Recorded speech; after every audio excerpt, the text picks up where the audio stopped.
बिस्मिल्लाहिर्रहमानिर्रहीम। स्टूडेंट्स, मैं आपका टीचर काशिफ रज़ा। आज के इस लेक्चर में हम लिक्विड्स के बॉइलिंग पॉइंट को डिस्कस करेंगे कि कोई भी लिक्विड जो है वो कब बॉयल करता है। इसके लिए हम थोड़ा सा ग्राफ बनाएंगे कि जिसमें हम अलोंग दी वाई एक्सिस जो है वो लेंगे वेपर प्रेशर,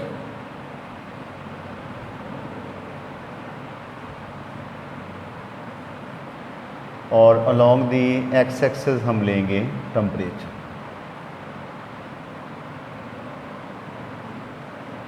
और ये वाली जो लाइन है ये है एक्सटर्नल प्रेशर।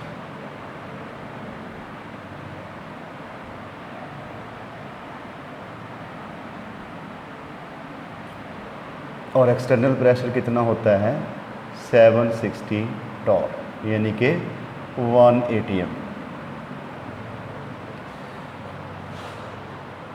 तो कोई भी चीज़ बॉयल कब होती है? जब उसका वेपर प्रेशर एक्सटर्नल प्रेशर के बराबर हो जाए, यानी कि उसको हम हीट करना शुरू कर दें। हीट करते करते जब उसके वेपर्स का प्रेशर जो है वो एक्सटर्नल प्रेशर के बराबर हो जाएगा, उस वक़्त वो चीज़ बॉयल करना शुरू कर देगी। मसलन फ़र्ज़ किया हमारे पास जो है वो डाई इथाइल ईथर है, ठीक है जी, डाई मिथाइल ईथर। इसका एक मखसूस टेम्परेचर पे फ़र्ज़ किया कि वेपर प्रेशर इतना है। अच्छा, जैसे जैसे हम टेम्परेचर बढ़ाते जाएंगे तो ईथर का वेपर प्रेशर बढ़ना शुरू हो जाएगा। एक स्टेज है, ये है वेपर प्रेशर। ये कर्व किसके लिए है? वेपर प्रेशर के लिए है। जब ये पहुंचेगा, यानी कि वेपर प्रेशर बराबर हो जाएगा एक्सटर्नल प्रेशर के, ये वाली लाइन एक्सटर्नल प्रेशर के लिए है जो कि बराबर हुई 34 डिग्री सेंटीग्रेड के ऊपर। तो जब इसका vapour pressure di methyl ether का वेपर प्रेशर एक्सटर्नल प्रेशर के बराबर होगा, उस वक़्त ये बॉयल होना शुरू हो जाएगा। यानी कि हम यूँ कह लेंगे कि 34 डिग्री सेंटीग्रेड वो टेम्परेचर है जिस पे डाई मिथाइल ईथर का वेपर प्रेशर एक्सटर्नल प्रेशर के बराबर हो जाता है। उसके बाद अगर हम बात करें इथाइल अल्कोहल की, ये C2H5 और OH की, तो इसमें चूँकि हाइड्रोजन बॉन्डिंग होती है, ठीक है, तो इसमें रूम टेम्परेचर पर कम वेपर्स बनेंगे as compare to the dimethyl ether. अच्छा, जैसे जैसे इसका जो है वो हम टेम्परेचर बढ़ाएंगे तो इथाइल अल्कोहल का वेपर प्रेशर बढ़ेगा। ये वाली कर्व किसके लिए है? वेपर प्रेशर के लिए। तो at the temperature of 78.3 degree centigrade ethyl alcohol का जो वेपर प्रेशर है वो एक्सटर्नल प्रेशर के बराबर हो जाएगा। तो ये वाला जो टेम्परेचर है ये हमारा क्या कहलाएगा? इसका बॉइलिंग पॉइंट कहलाएगा। अगर हम वाटर की बात करें तो वाटर में क्या होगा कि जैसे जैसे टेम्परेचर बढ़ाएंगे वाटर का वेपर प्रेशर बढ़ेगा, लेकिन जब वो पहुंचेगा 100 डिग्री सेंटीग्रेड पर, यानी टेम्परेचर बढ़ाते बढ़ाते जब हम 100 डिग्री सेंटीग्रेड टेम्परेचर कर देंगे तो वाटर का जो इंटरनल वेपर प्रेशर है वो एक्सटर्नल प्रेशर के बराबर हो जाएगा और वाटर बॉयल होना शुरू हो जाएगा। ठीक हो गया?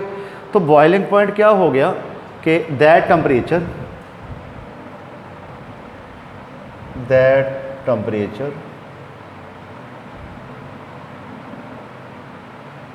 at which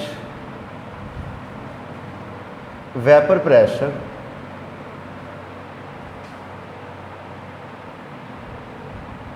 becomes equal to the atmospheric pressure।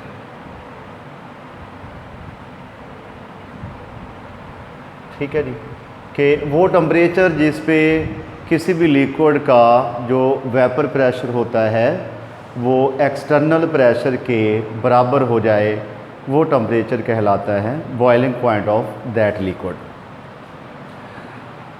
और उसके बाद ही दूसरे इसकी अगर हम फैक्टर्स की बात करें कि बॉइलिंग पॉइंट के ऊपर कौन कौन से फैक्टर्स जो हैं वो अफेक्ट करते हैं, तो सबसे पहली इसकी अगर हम इंटरमॉलिक्यूलर फोर्सेस की बात करें तो जितनी लिक्विड की इंटरमॉलिक्यूलर फोर्सेस जो हैं वो वीक होंगी उसका बॉइलिंग पॉइंट उतना ही कम होगा।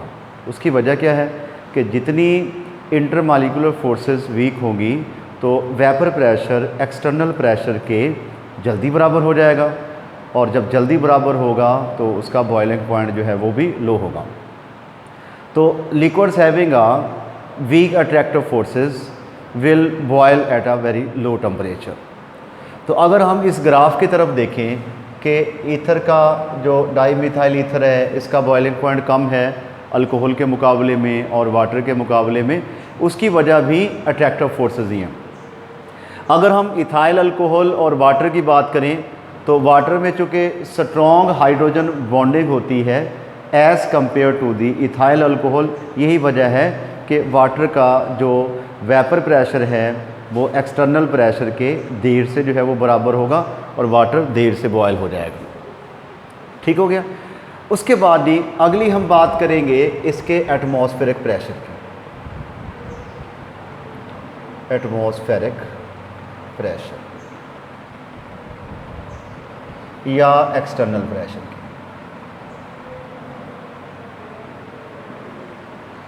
अच्छा, एक्सटर्नल प्रेशर हमारे साथ फ़र्ज़ किया कि हम इसका एक्सटर्नल प्रेशर हमारे पास था 760 टॉर था, हम इसको 700 कर देते हैं।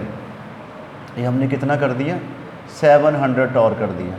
अब क्या होगा कि वेपर प्रेशर जो है वो एक्सटर्नल प्रेशर के जल्दी बराबर हो जाएगा, और जब जल्दी बराबर होगा तो इसका बॉइलिंग पॉइंट क्या हो जाएगा? लो हो जाएगा। इसका मतलब क्या हुआ कि अगर हम एक्सटर्नल प्रेशर को कम कर देते हैं तो बॉइलिंग पॉइंट जो है वो क्या हो जाता है? कम हो जाता है।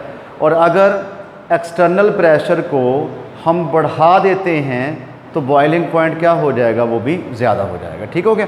तो ये एक्सटर्नल प्रेशर के या एटमॉस्फेरिक प्रेशर के डायरेक्टली प्रोपोर्शनल होता है बॉइलिंग पॉइंट। ठीक है, कि जितना एक्सटर्नल प्रेशर हम कम करेंगे बॉइलिंग पॉइंट भी कम होगा, वो लिक्विड जल्दी बॉयल हो जाएगा। अगर हम एक्सटर्नल प्रेशर जो है उसको बढ़ा देते हैं तो हमारा बॉइलिंग पॉइंट भी बढ़ जाएगा। उसकी वजह क्या है कि वेपर प्रेशर को एक्सटर्नल प्रेशर के बराबर होने के लिए टाइम जो है वो लगेगा। और दूसरा है मोलर हीट ऑफ वेपराइजेशन, कि मोलर हीट ऑफ वेपराइजेशन। कि मोलर हीट ऑफ वेपराइजेशन क्या होती है? The amount of heat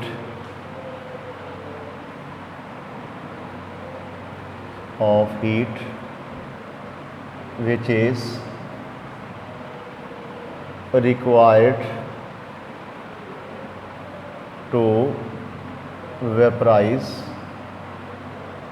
1 mole of any substance। अच्छा, किसी भी सब्सटेंस के 1 मोल को वेपराइज करने के लिए जो हीट की मिकदार देनी पड़ती है वो कहलाती है मोलर हीट ऑफ वेपराइजेशन। ठीक है, कि जैसे वाटर की मोलर हीट ऑफ वेपराइजेशन जो है वो 46.5 किलो जॉल पर मोल होती है। इसी तरह जैसे जैसे अट्रैक्टिव फोर्सेस जो हैं वो बढ़ेंगी, मोलर हीट ऑफ वेपराइजेशन जो है वो वैसे ही बढ़ना शुरू हो जाएगी। ठीक है, तो बॉइलिंग पॉइंट हमने पढ़ा कि क्या होता है बॉइलिंग पॉइंट? ये वो टेम्परेचर होता है जिस पे किसी भी लिक्विड का वेपर प्रेशर और एटमॉस्फेरिक प्रेशर जो है वो बराबर हो जाए, वो कहलाता है उसका बॉइलिंग पॉइंट। आज के हमारे टॉपिक में इतना ही था। नेक्स्ट वीडियो में अगले टॉपिक के साथ दोबारा हाज़िर होंगे। उस वक्त तक के लिए अल्लाह हाफ़िज़।